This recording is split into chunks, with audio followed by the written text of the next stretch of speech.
الحمد لله وحده والصلاة والسلام على من لا نبي بعده أما بعد. محترم مصلیان کرام، آج انشاءاللہ قرآن حکیم کے چوتھے پارے کا مختصر سا خلاصہ پیش کیا جائے گا۔ سب سے پہلے اللہ رب العالمین چوتھے پارے کے شروع میں فرماتا ہے لن تنالوا البر حتى تنفقوا مما تحبون، کہ تم اس وقت تک نیکی اور بھلائی نہیں پا سکتے جب تک کہ تم اللہ رب العالمین کی راستے میں اپنے سب سے محبوب ترین مال کو خرچ نہ کر دو۔ مفسرین کرام بیان کرتے ہیں کہ بر سے یہاں دنیا کے اندر مراد عمل صالح ہے، اور آخرت میں بر سے مراد جنت ہے۔ تم جنت کو اس وقت تک نہیں پا سکتے جب تک کہ تم اللہ رب العالمین کی راہ میں اپنے سب سے محبوب ترین مال کو خرچ نہ کرو۔ حضرت علامہ ابن عثیمین رحمۃ اللہ علیہ بیان کرتے ہیں اعمل هذه الآية ولو بمرة، کہ تم اپنی زندگی میں اس آیت کریمہ پر ایک بار عمل کرو، وہ چاہے زندگی میں ایک ہی بار کیوں نہ ہو۔ اس آیت کریمہ پر ہر مسلمان کو ایک بار ضرور عمل کرنا چاہیے۔ کیوں؟ کیونکہ جنت کا جو راستہ ہے وہ اللہ رب العالمین کے راستے میں اپنے محبوب ترین مال کو خرچ کرنے کے راستے سے ہو کر گزرتا ہے۔ جب آپ جنت کے راستے پر چلیں گے تو یہ چیز انفاق فی سبیل اللہ آپ کے راستے میں ضرور آئے گی۔ اس لیے انہوں نے کہا کہ زندگی میں ایک بار اس آیت پر ضرور عمل کرنا چاہیے۔ اور اس کے بعد اللہ رب العالمین فرماتا ہے ان اول بیت وضع للناس ببکۃ مبارکا، آگے اللہ رب العالمین پوری آیت فرماتا ہے یہودی جو تھے جب تحویل قبلہ ہوا تو انہوں نے اعتراض کیا کہ جو سب سے پہلا گھر تھا اللہ رب العالمین کا مسجد اقصی، اس کی طرف پہلے محمد نماز پڑھتے تھے رک کر کے، لیکن اب تو وہ خانہ کعبہ کی طرف رک کر کے نماز پڑھنے لگے۔ تو اللہ رب العالمین نے ان کا جواب دیتے ہوئے کہا کہ مسجد اقصی جو ہے وہ پہلا گھر نہیں ہے، بلکہ پہلا گھر جو ہے وہ خانہ کعبہ ہے۔ اللہ رب العالمین نے سب سے پہلے گھر حضرت ابراہیم علیہ السلام کے ذریعے سے خانہ کعبہ کو بنایا تھا۔ وضع للناس، اور اس کو تمام انسانوں کے لیے بنایا گیا، چاہے وہ مرد و عورت ہو، چاہے بچہ ہو، چاہے بوڑھا ہو، ہر ایک کے لیے اللہ رب العالمین نے بیان کیا یہ تمام لوگوں کے لیے ہے۔ مبارکن، اس کے اندر بہت زیادہ برکت ہے۔ سب سے پہلی برکت یہ کہ اس کے اندر ایک وقت کی نماز کا ثواب اللہ رب العالمین 1,00,000 نماز کے برابر دیتا ہے، یہ برکت ہے۔ اور اس کے علاوہ بہت ساری معنوی برکت ہے اور مادی برکت۔ اللہ رب العالمین نے فرمایا مثال کے طور پر مکہ ایک ایسا شہر ہے جو پورا ریگستانی علاقہ ہے، وہاں پر کوئی زرخیزی نہیں ہے، کوئی کاشتکاری نہیں ہوتی ہے، لیکن وہاں پر کوئی ایسا پھل یا کوئی ایسی سبزی نہیں ہے جو بہترین انداز میں وہاں کی مارکیٹ میں موجود نہ ہو، پائی نہ جاتی ہو۔ دنیا کے ہر کونے سے وہاں پر ساری چیزیں پہنچتی ہیں، اللہ رب العالمین کی برکت ہے جو اللہ رب العالمین نے اس جگہ پر رکھی ہے۔ اسی طریقے سے اللہ رب العالمین نے فرمایا فیہ آیات بینات، اس کے اندر بہت زیادہ نشانیاں ہیں۔ مفسرین کرام بیان کرتے ہیں کہ یہاں پر 40 نشانیاں ہیں، یہاں پر 40 نشانیاں ہیں، وقت نہیں ہے اس کو بیان کرنے کا۔ ایک نشانی میں بیان کرتا ہوں، وہ اللہ کے رسول صلی اللہ علیہ وسلم کی پیدائش سے 52 یا 53 دن پہلے ابرہہ بادشاہ تھا یمن کا، وہ خانہ کعبہ کو گرانے کے لیے چلا تھا، بہت زیادہ لشکر لے کر وہ خانہ کعبہ کو گرانے آیا تھا۔ وادی محصر ایک جگہ ہے، وہاں پر جب پہنچا تو اللہ رب العالمین نے پرندوں کے ذریعے سے اس کو ہلاک اور برباد کر دیا۔ یہ بھی ایک نشانی ہے، اور اسی طریقے سے 40 نشانیاں مفسرین کرام نے بیان کی ہیں۔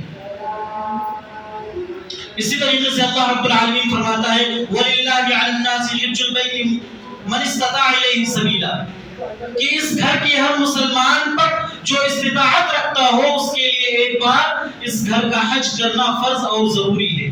سبیلہ فرمایا کہ اگر اس کے پاس استطاعت ہے تو اسے اس کا بندوبست کرنا چاہیے، چاہے مشکل طریقہ ہو آسان طریقہ ہو، اگر اس کے پاس استطاعت ہے تو اس کو وہاں جا کر ایک بار حج ضرور کرنا ہے۔ اور اگر کوئی شخص استطاعت کے باوجود نہیں جاتا، انکار کرتا ہے، تو حدیث کے اندر آتا ہے کہ اس کا خاتمہ ایسے ہوگا کہ وہ یہود اور نصارہ کے طریقے پر ہوگا۔ اور اللہ رب العالمین فرماتا ہے، آگے فرمایا فَإِنَّ اللَّهَ غَنِيٌّ عَنِ الْعَالَمِينَ، کہ اگر کوئی شخص حج نہیں کرتا استطاعت کے باوجود تو اللہ رب العالمین کہتا ہے کہ میں تمام عالم والوں سے، دنیا والوں سے میں بے نیاز ہوں۔ یہاں پر ایک نقطہ، ایک پوائنٹ یہ ہے کہ اللہ رب العالمین یہ کہہ سکتا تھا کہ میں جو حج نہیں کرتے میں ان سے بے نیاز ہوں۔ اللہ رب العالمین نے یہ کیوں کہا کہ میں پوری دنیا سے بے نیاز ہوں؟ تو ایک تو یہ کہ اللہ رب العالمین کی بے نیازی ایسی ہے کہ اسے دنیا میں کسی کی ضرورت نہیں ہے، دنیا والوں سے بے نیاز ہے۔ اور دوسرا مطلب یہ کہ اللہ رب العالمین کی ناراضگی یہاں پر ظاہر ہوتی ہے کہ اگر استطاعت کے باوجود تم اللہ رب العالمین کے کہ تم حج نہیں کرتے ہو تو تمہاری کوئی اوقات نہیں ہے، تمہارے حج کی کوئی اوقات نہیں، تمہاری اللہ رب العالمین کی کوئی ضرورت نہیں ہے۔ یہاں پر اللہ رب العالمین کا غضب یہاں پر ظاہر ہو رہا ہے۔ اس کے بعد اللہ رب العالمین نے فرمایا یا ایھا الذین آمنوا اتقوا اللہ حق تقاتہ ولا تموتن الا وانتم مسلمون، کہ اے ایمان والو تم اللہ رب العالمین سے ایسے ڈرو جیسا کہ اس سے ڈرنے کا حق ہے، اور تمہیں موت نہ آئے مگر تم اسلام کی حالت میں مرو۔ ایک تو یہ ہے کہ اللہ تعالیٰ کہتا ہے کہ ایمان والو تم تقوی اختیار کرو۔ دوسرا یہاں پر اللہ تعالیٰ نے یہ فرمایا کہ تقوی ایسے اختیار کرو جیسا کہ اختیار کرنے کا حق ہے۔ دو چیزیں، تو اس کے اندر تین چیز پائی جاتی ہے۔ سب سے پہلی چیز یہ کہ اللہ رب العالمین کی اطاعت کی جائے اور اس کی نافرمانی نہ کی جائے، اور دوسرا اس کا ذکر کیا جائے، اس کو بھولا نہ جائے، تیسرا یہ کہ اس کا شکر ادا کیا جائے اور اس کی ناشکری نہ کی جائے۔ جب یہ تین چیزیں پائی جائیں گی تو تقوی کا حق جو ہے وہ ادا ہو جائے گا۔ اور آگے فرمایا وَلَا تَمُوتُنَّ إِلَّا وَأَنْتُمْ مُسْلِمُونَ، تم اس حال میں مرو کہ تمہاری موت ایمان کی حالت میں ہو۔ میں سوال کرتا ہوں آپ لوگوں سے کہ کیا کسی کے بس میں ہے کہ وہ ایمان کی حالت میں مرے؟ کسی کے اختیار میں ہے کہ وہ اسلام کی حالت میں مرے؟ یہ کسی کے اختیار میں نہیں ہے۔ لیکن اللہ رب العالمین نے جو آگے پہلے فرمایا حق تقاتی، جب یہ تینوں چیزوں کو آپ اپنی زندگی میں اختیار کر لیں گے تو اللہ رب العالمین آپ کو یہ توفیق دے دے گا کہ آپ کا خاتمہ ایمان پر ہوگا۔ اس کے بعد پھر اور آگے چلتے ہیں تو اللہ رب العالمین نے فرمایا وَاعْتَصِمُوا بِحَبْلِ اللَّهِ جَمِيعًا وَلَا تَفَرَّقُوا، کہ اے لوگو تم سب مل کر اللہ رب العالمین کی رسی کو مضبوطی سے پکڑ لو اور فرقے میں مت پڑ جاؤ۔ اس کو ایک مثال سے سمجھتے ہیں۔ ایک دریا بہ رہی ہے اور ایک اس دریا کے کنارے ایک پہاڑ ہے، ایک ٹیلا ہے۔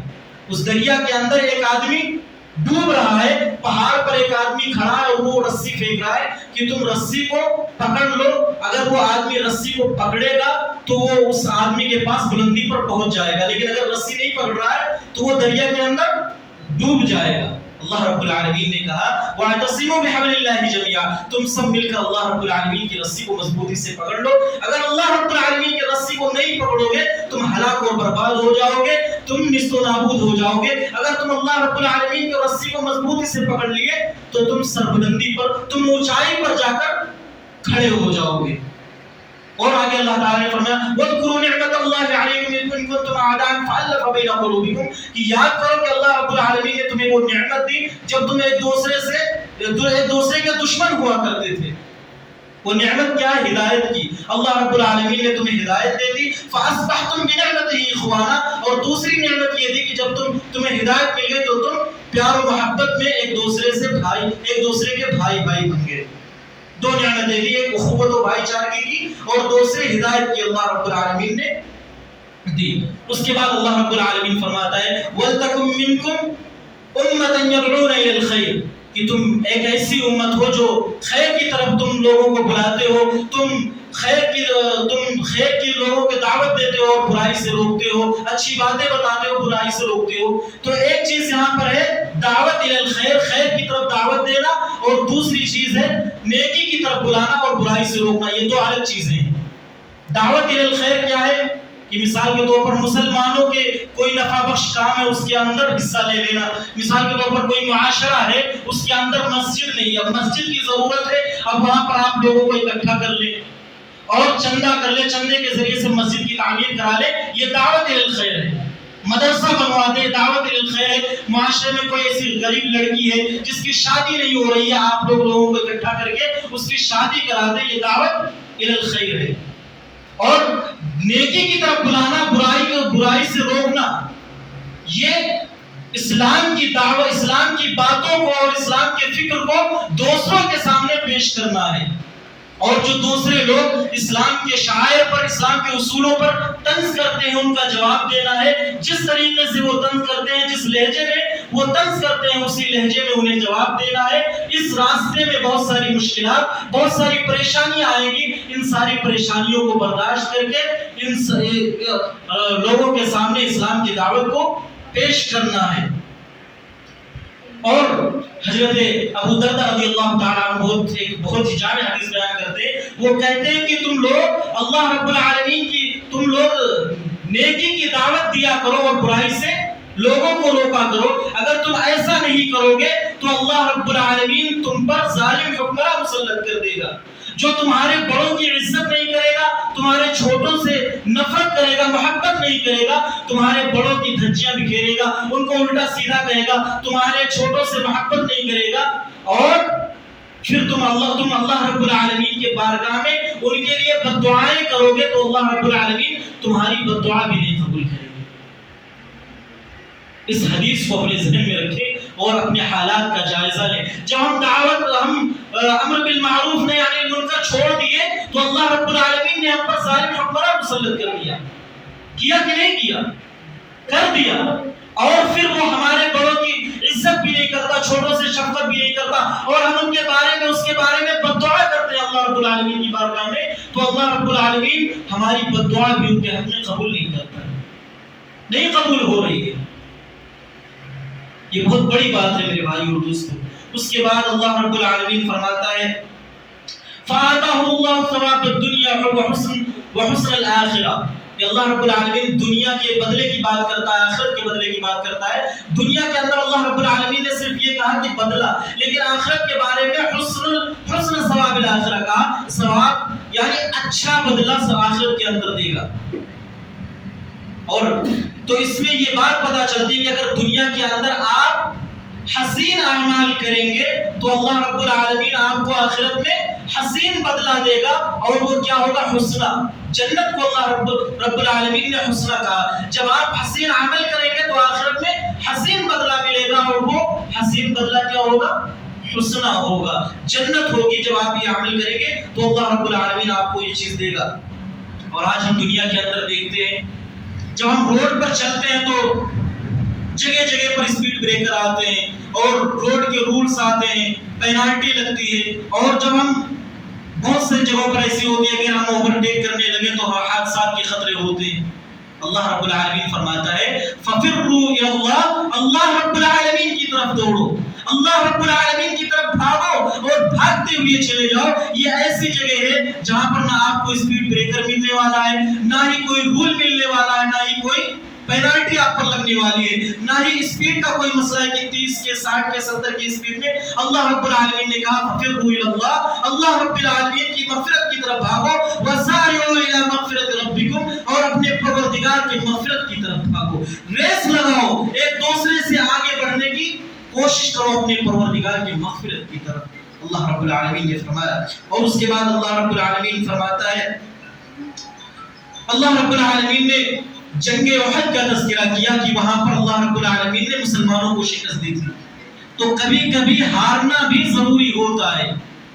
وہ کیوں ضروری ہوتا ہے؟ یہاں پر مسلمان ہارے تھے، اس کے بھی کئی مقاصد تھے، کئی اغراض تھے. اللہ رب العالمین نے بیان کیا یہ تھا کہ مسلمان چاہتے تھے کہ ہمیں شہادت مل جائے.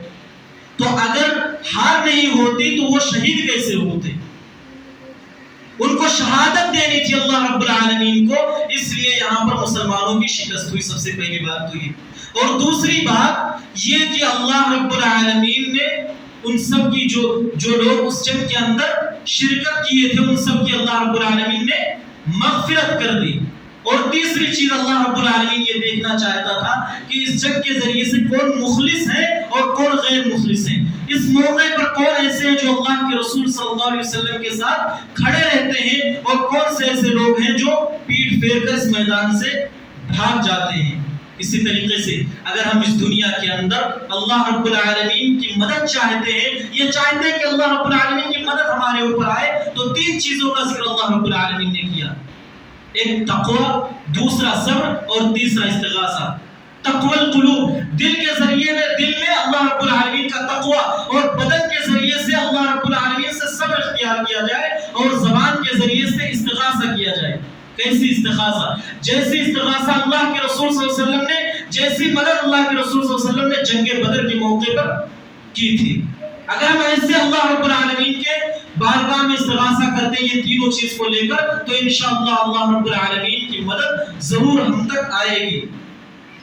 اور اسی طریقے سے اللہ رب العالمین نے پھر شہداء کا تذکرہ کیا، شہداء کا تذکرہ کیا کہ وہ اللہ رب العالمین کے جنت کے اندر جو پرندے ہیں ان کے پوٹوں کے اندر ان کی روح کو اللہ رب العالمین ڈال دیے اور وہ جنت کے اندر گھوم رہے ہیں، ٹہل رہے ہیں، جنت کی نعمتوں سے فائدہ اٹھا رہے ہیں، اور آخرت میں شام کے وقت عرش کے نیچے جو قندیل ہے اس قندیل میں آ کر وہ رات کو گزارتے ہیں، وہاں پر اپنی رات کو بسر کرتے ہیں۔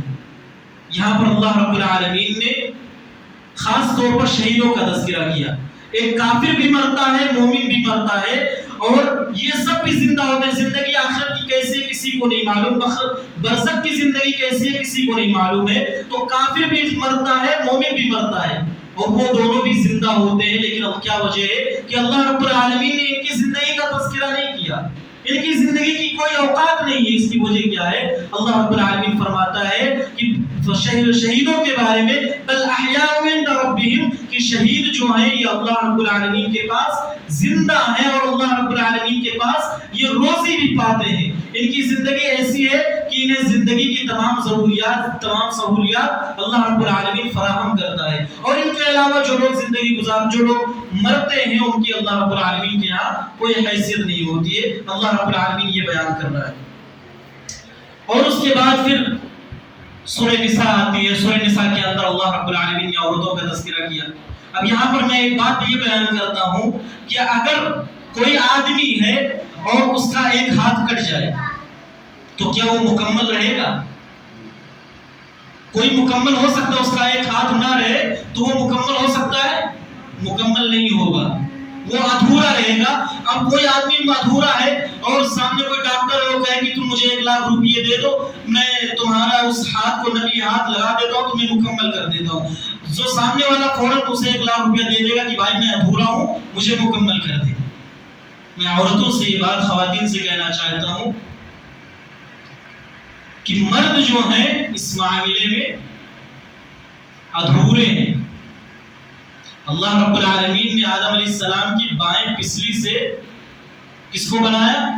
عورتوں کو بنایا تھا، تو بائیں پسلی تو ان کی نکل گئی تو ادھورے ہو گئے نا۔ تو جب وہ ادھورے ہو گئے تو ان کو مکمل کرنے کے لیے کس کی ضرورت پڑے گی؟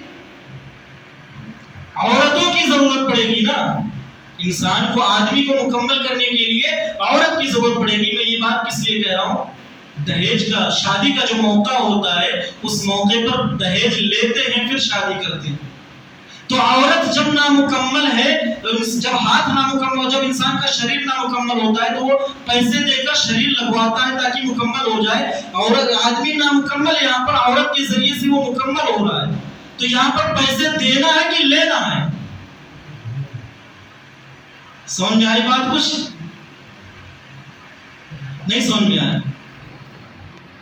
پیسے یہاں پر دینا ہے، تبھی تو آپ مکمل ہوں گے۔ آپ پیسے دیں گے، وہ آپ کا علاج کرے گا، آپ کے پاس آئے گی، تب آپ مکمل ہوں گے نا۔ اللہ رب العالمین فرماتا ہے یا ایھا الناس اتقوا ربکم الذی خلقکم من نفس واحدہ وخلق منها زوجها وبث منهما رجالا كثيرا ونساء واتقوا الله الذي تساءلون به والارحام ان الله كان عليكم رقيبا۔ اللہ تعالی نے فرمایا اے لوگو تم اللہ رب العالمین کا تقوی اختیار کرو، اور اللہ رب العالمین نے الذي خلقكم من نفس واحدہ، جس نے تم کو ایک نفس سے، ایک جان سے پیدا کیا، اور پھر اس جان سے اس کے جوڑے کو بنایا، اور پھر اس جوڑے سے، وہ جوڑا کے کون ہے؟ آدم علیہ السلام اور حوا علیہ السلام، اور پھر اس جوڑے سے بہت سارے انبیاء، بہت سارے لوگوں کو، بہت سارے مرد اور خواتین کو، جتنے بھی دنیا کے اندر ہے، ان سب کو اللہ رب العالمین نے پیدا کیا، اس دنیا کے اندر ان سب کو لایا۔ تو یہ جہیز کا معاملہ ہے۔ اور اس کے بعد جب آگے چلتے ہیں تو اللہ رب العالمین نے وراثت کا تذکرہ کیا ہے سورہ نساء کے اندر۔ آج مسلمانوں کی حالت یہ کہ وہ جہیز لیتے ہیں اور وراثت کا کوئی سوال ہی نہیں ہوتا۔ جو لوگ جہیز لیتے ہیں ان کے خلاف قرآن مجید اعلان جنگ کر رہا ہے۔ قرآن مجید ان کو دھمکاتا ہے کہ جو لوگ وراثت نہیں دیتے ہیں یا وراثت نہیں لیتے ہیں، ان کے بارے میں وراثت کی آیت ذکر کرنے کے بعد اللہ تعالیٰ فرماتا ہے وَمَن يُطِعِ اللَّهَ وَرَسُولَهُ يُدْخِلْهُ جَنَّاتٍ تَجْرِي مِن تَحْتِهَا الْأَنْهَارُ خَالِدِينَ فِيهَا وَذَلِكَ خَالِدِينَ فِيهَا۔ اور اس کے بعد فرماتا ہے وَمَن يَعْصِ اللَّهَ وَرَسُولَهُ، جو لوگ اللہ تعالیٰ کی اطاعت کرتے ہیں، اس کے رسول کی اطاعت کرتے ہیں، تو اللہ تعالیٰ ایسے لوگوں کو جنت کے اندر داخل کرے گا۔ جو لوگ اللہ اور اس کے رسول کی نافرمانی کرتے ہیں اور اس کے متعین کردہ حدود کو پامال کرتے ہیں، تو اللہ رب العالمین ایسے لوگوں کو جہنم کے اندر داخل کرے گا، اور یہ بہت ہی دردناک عذاب ہے۔ تو میرے بھائی اور دوستو، جن کی شادی نہیں ہوئی ہے، ان کو چاہیے کہ وہ دہیج نہ لیں۔ قرآن ایسے لوگوں کے بارے میں دھمکاتا ہے کہ وہ ان ساری چیزوں سے باز آ جائیں، اور انہیں چاہیے کہ ایسے موقع پر وہ خرچ کریں، یہ نہیں کہ لڑکی والوں سے لے یا لڑکی سے مطالبہ کریں، دہیج کا مطالبہ کریں، پھر اس کو اپنے گھر کے اندر رکھیں۔ آپ وراثت کا اللہ رب العالمین نے نظام بنایا، آپ وراثت لے سکتے ہیں، جہیز کو ختم کیجیے۔ اللہ رب العالمین ان ساری چیزوں سے ہمیں محفوظ رکھے۔ اخیر میں اللہ رب العالمین سے دعا ہے کہ اللہ تبارک و تعالی ہمیں حق بات کہنے اور ہم سب کو حق اور سچ بات کرنے پر عمل کرنے کی توفیق عطا فرمائے۔ آمین۔ وآخر دعوانا الحمدللہ رب العالمین۔ السلام علیکم۔